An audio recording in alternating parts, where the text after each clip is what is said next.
On a ici une peluche anatomique. Ce qu'on peut vous proposer à la limite, c'est de la faire passer et que chaque personne donne une partie de l'anatomie qu'il connaît. Donc on a les lèvres ici. Ouais.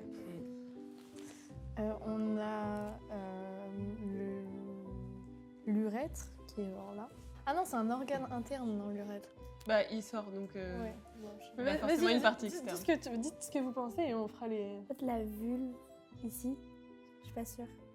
Pour moi, ici, c'est les grandes lèvres et la petite lèvre. Je suis pas sûre, je sais pas. Du coup, ça c'est le gland du clitoris, je suppose. Là, si je dis pas de bêtises, normalement, ce qui est en jaune, c'est le méa urinaire, si je ne me trompe pas. Non, je sais. C'est les troncs. Non, pas du tout. Je sais pas. Je sais pas. Mais c'est pas facile, hein. C'est pas facile comme exercice. Ça, peut-être que c'est l'urètre, je sais pas. Du coup, la vulve, c'est tout ça. La vulve, elle est composée des lèvres externes, donc c'est cette partie-là. À la puberté, il y a des poils qui apparaissent sur le pubis notamment, mais aussi sur les lèvres externes. Et du coup, c'est pas du tout une erreur, mais tout à l'heure, on a entendu parler de grandes lèvres et petites lèvres, et c'est un peu comme ça qu'on les appelait avant, mais c'est pas très correct anatomiquement parce que les petites lèvres, donc les lèvres internes, c'est celles-ci, et ben elles sont pas toujours plus petites que les lèvres externes qu'on appelait grandes lèvres. Donc les lèvres externes, les lèvres internes. C'est complètement normal d'avoir des grandes petites lèvres en fait. Toutes les anatomies elles sont différentes et parfois même au sein des lèvres internes, elles peuvent être très différentes dans leur couleur, dans leur forme.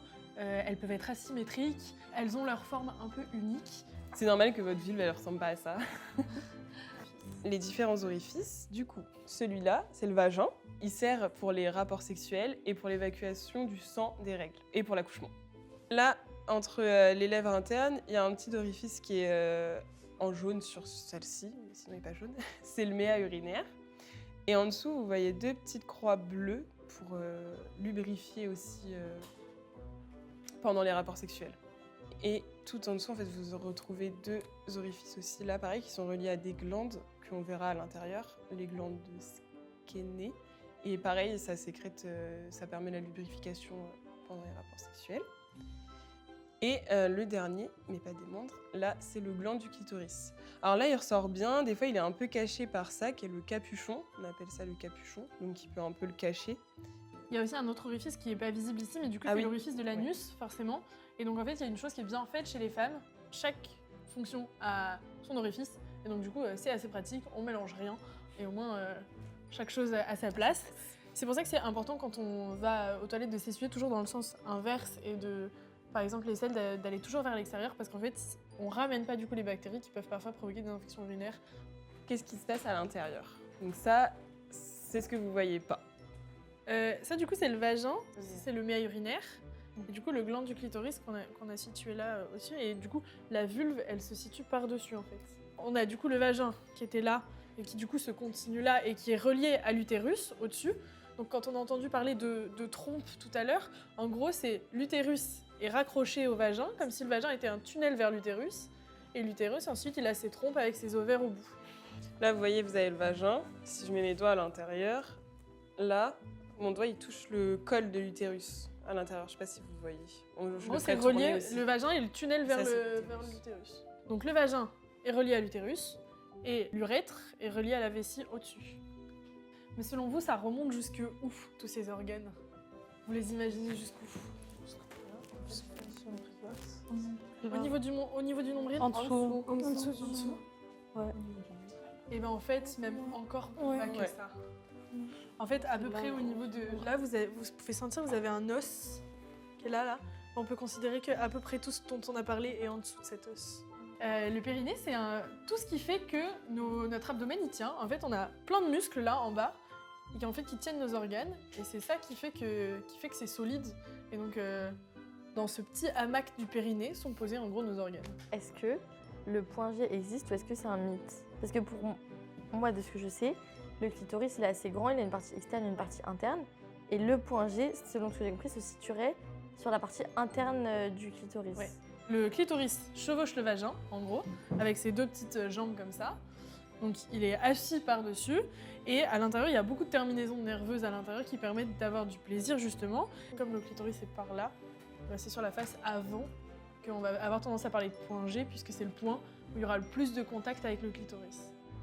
Et du coup quand on parle d'orgasmes vaginaux par exemple, et ben en fait c'est juste que c'est par les contacts dans le vagin avec le clitoris qu'il va y avoir du coup un plaisir potentiel. On a le seul organe qui est dédié uniquement au plaisir et donc il a beaucoup de terminaisons nerveuses, c'est un organe qui est très sensible. Le clitoris, anatomiquement, si on revient à quand on était un embryon, en gros c'est l'équivalent du pénis féminin si vous voulez. Et du coup il a aussi cette possibilité de rentrer en érection quand on est excité, quand il y a du plaisir, il se gorge de sang aussi. Et le vagin, c'est un petit peu comme ce qu'on disait tout à l'heure, l'utérus, c'est une fausse cavité. C'est-à-dire que dans la réalité, c'est pas un trou vide. Oui. En fait, il est à plat de manière naturelle. C'est pas un trou plein d'air, quoi. L'utérus, il est collé avec la vessie. Donc si la vessie, elle se remplit d'urine, il va avoir tendance à bouger de place, il va être un peu mobile. Et il y en a qui ont un utérus qui est plutôt couché vers l'arrière, d'autres plutôt couché vers l'avant. C'est ce qu'on peut entendre parfois parler d'utérus rétroversé ou antéversé. Et bien ça dépend s'il est couché vers l'avant ou couché vers l'arrière. Ça dépend juste de l'anatomie de chacun. La ligature des trompes, c'est quoi? La ligature des trompes, c'est une méthode de contraception définitive qui est pour but de stérilisation, où en gros on va couper les trompes. En vrai, on sectionne. met des clips, sinon. Oui, on met des clips. Enfin, en gros, l'objectif c'est qu'on sectionne il n'y a plus de communication entre les ovaires et l'utérus, ce qui fait que du coup, il ne peut pas y avoir de fécondation, puisque quand il y a un ovule qui va passer, il ne pourra jamais arriver dans l'utérus, et donc il ne pourra jamais y avoir de fécondation. Ça veut dire qu'après, il n'y a plus de règles? Non, parce que les règles, elles sont liées aux messages hormonaux, notamment par les ovaires. C'est juste une communication qui s'arrête à visée contraceptive. Enfin, en fait, c'est multiple. Il y a par l'urètre, parce que c'est un liquide primitif de l'urine, en fait. Vous voyez, l'urètre, il est aussi sous le clitoris. Donc, il y a aussi toute une stimulation qui peut créer cette éjaculation féminine.